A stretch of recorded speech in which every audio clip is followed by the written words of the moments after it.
ఇంత చేసి 13 మంది మంత్రులు, కేసీఆర్ ప్రగతి భవన్లో కూర్చున్నా, కేసీఆర్ ఫామ్ హౌస్లో కూర్చున్నా 6 నెలల కాలం పాటు అనేక మందిని తీసుకున్నాడు. భారతీయ జనతా పార్టీ నాయకులు కూడా తీసుకున్నాడు. పెద్దిరెడ్డి గారు తీసుకున్నాడు. నాకు నువ్వేం చేస్తావో తెలియదు, ఈటల రాజేంద్ర మొక్క మాసంలో కనబడుతూ. ఇంకో కాంగ్రెస్ ఆయన తీసుకున్నాడు, మీరేం చేస్తారో తెలియదు, ఈటల రాజేంద్ర వచ్చేయాలి. ఇంకో నాయకుని తీసుకున్నాడు, ఈటల రాజేంద్ర మీద తిట్ల ప్రేరణ వెతుకోమని చెప్పి తీసుకున్నాడు. అంటే అనేక మందిని పరిచయం.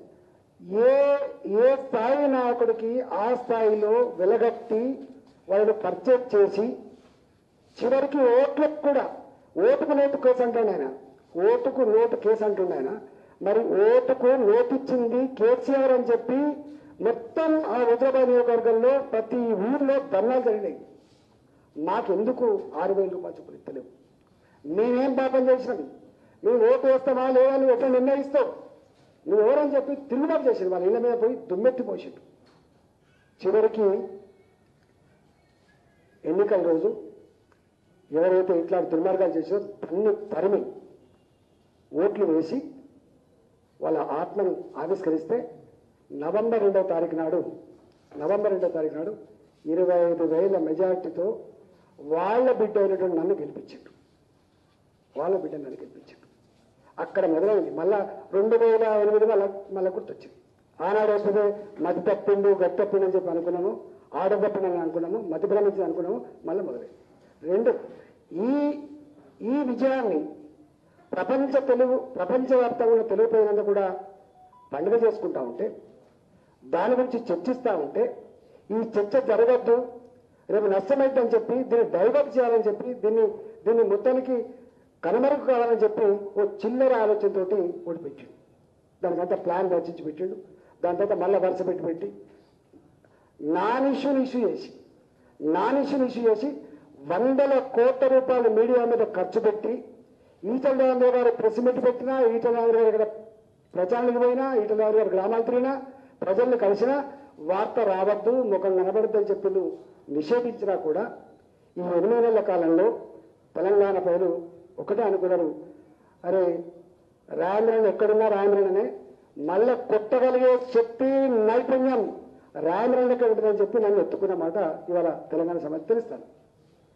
మొన్న నేను ఏం చేసినా మీరందరూ మాట్లాడుతున్నప్పుడు అసలు ఇంత దుర్మార్గమైన పాలన అంతమందించే బాధ్యత నాలాంటి మీద ఉన్నది.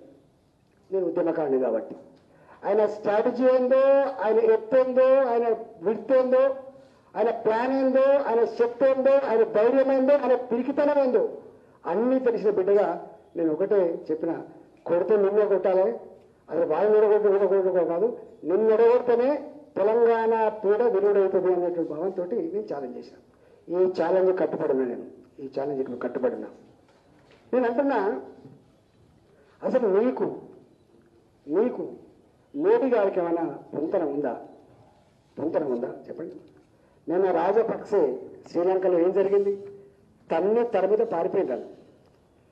చరిత్ర నిర్మాతలు ఎప్పుడు నాయకులు కాదు, చరిత్ర నిర్మాతలు పార్టీలు కావు, చరిత్ర నిర్మాతలు ప్రజలు మాత్రమే అని చెప్పి అనేకసార్లు ప్రూవ్ అయింది. నేను హుజరాబాద్ ఎన్నికలప్పుడు చెప్పిన, గెలిచింది ఈటల రాజేంద్ర గారు కాదని, గెలిచింది హుజరాబాద్ ప్రజల ఆత్మగౌరవం, గెలిచింది తెలంగాణ ప్రజలు గెలిచిందని చెప్పిన.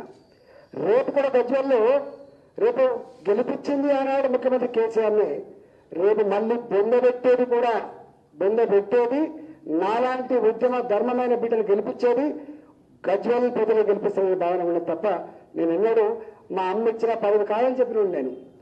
నాకు ఈ పదవి మా అమ్మ ఇవ్వలేదు, మా నాన్న ఇవ్వలేదు, ఇది మార్కెట్లో కొనుక్కుంటే దొరికే సరుకు కాదు, ఇది తెలంగాణ ప్రజలు నా హుజరాబాద్ ప్రవేశించినటువంటి పదవి అని చెప్పినాను. 100% స్వీకరిస్తున్నా. ఇవాళ మీరు గజ్వేల్లో తప్పకుండా ఆనాడు ప్రజలు ప్రేమతో అయితే మీకు ఓట్లేసి గెలిపించిందో అదే కసితో రేపు బొందబెట్టడానికి సిద్ధంగా ఉన్నారు.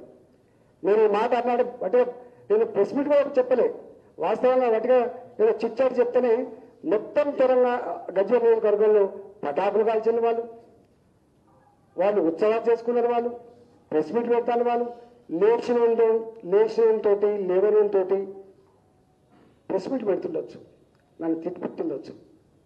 కానీ ఒక్కడి మాత్రమే సందర్భంగా చెప్పదలుచుకున్నా, నన్ను ఈ స్థాయికి ఎత్తిన నియోజకవర్గం నా హుజరాబాద్ నియోజకవర్గం. నా హుజరాబాద్ నియోజకవర్గంలో ధైర్యాన్ని ఇచ్చిందని చెప్పిన, చైతన్యాన్ని ఇచ్చిన గడ్డ అని చెప్పిన. ఇవాళ మా హుజరాబాద్ ప్రజలకి నేను 2 చేతులు జోడించి నమస్కరించి చెప్తా ఉన్నా.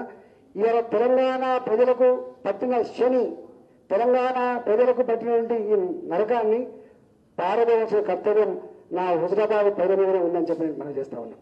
మీ ధైర్యంతో రేపు అంతా జరగాల్సిన అక్కడ ఉందని చెప్పి నేను మనం చేస్తాను. రెండవది, మాట్లాడితే ఎందరి మీద మాట్లాడతానండి. అసలు 25 కోట్ల జనాభా కలిగిన రాష్ట్రం ఉత్తరప్రదేశ్. వారు ముఖ్యమంత్రి వారు లింగి కట్టుకోనని చెప్పి బనాయిస్తాడు. ప్రధానమంత్రి గారు ఇదే ముఖ్యమంత్రి గారు నాకు బాగా తెలుసు. గజ్వేల మిషన్ భద్రత కార్యక్రమాన్ని ఓపెన్ చేసిన నాడు నరేంద్ర మోడీ గారిని పిలిపించుకున్నాడు. మీకు ఐడియా ఉండాలి. బట్టి విక్రమార్క గారు అసెంబ్లీలో ప్రధానమంత్రి గారి గురించి కొంచెం చిన్నగా మాట్లాడుతున్నప్పుడు, అయ్యా బట్టి గారు, ఆయన వ్యక్తి కాదు, నరేంద్ర మోడీ గారు కాదయ్యా, ఆయన దేశ ప్రధానమంత్రి గారు. మనం గౌరవించుకోవాల్సిన చైర్ని. మనం ప్రజాస్వామ్యంలో ఎవరు అధికారంలో ఉన్నా, ఎవరు ప్రతిపక్షాలు ఉన్నా అది కాపాడుకునే కర్తవ్యం ఉందని చెప్పినటువంటి ఈ పెద్ద మనిషి ఇవాళ మోడీ గారిని ఎంత మాట్లాడుతుందో చూడండి. 3 సార్లు వచ్చిండు. ఎంత వివక్ష ఉంటుందంటే, తెలంగాణ ప్రజలారా, నేను చెప్పేది అబద్ధమా లేదో ఒకసారి పరిశీలన చేసుకోండి. ప్రణబ్ ముఖర్జీ గారు రాష్ట్రపతిగా ఉండే 2 కాలమే సాష్టాంగ నమస్కారం చేసేది. 2 కాలమే ఇట్లా పడుకొని మనం గుళ్ళల్లో కదా మొత్తం పద్ధతి పడుతుంది చూసిన అదే చేసేది. నరసింహన్ గారు గవర్నర్గా ఉండే పోయినప్పుడల్లా పద్ధతి పెట్టినట్టు బ్రహ్మాండంగా ముఖాల మీద వంగి నమస్కారం చేసేది.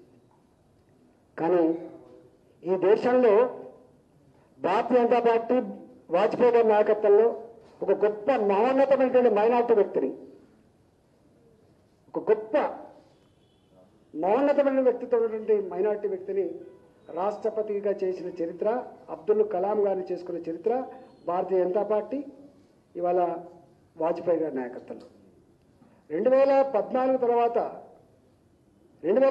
తర్వాత మోడీ గారు అధికారంకి వచ్చిన తర్వాత నిజమైన బాధలు అనుభవించేది ఈనాటికి కూడా. వివక్షని, ఆకలిని, పేదరికాన్ని, దుఃఖాన్ని అనుభవించే జాతులు దళితులని, గిరిజనులని చెప్పి భావించి వాళ్లకు అధికారం కావాలి.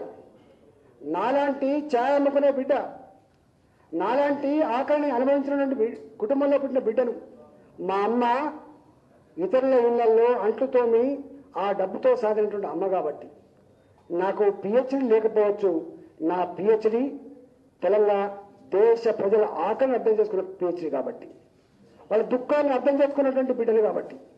హాయ్ ఫ్రెండ్స్, మా టుడే టుమారో యూట్యూబ్ ఛానల్ చూస్తున్నందుకు చాలా థ్యాంక్స్.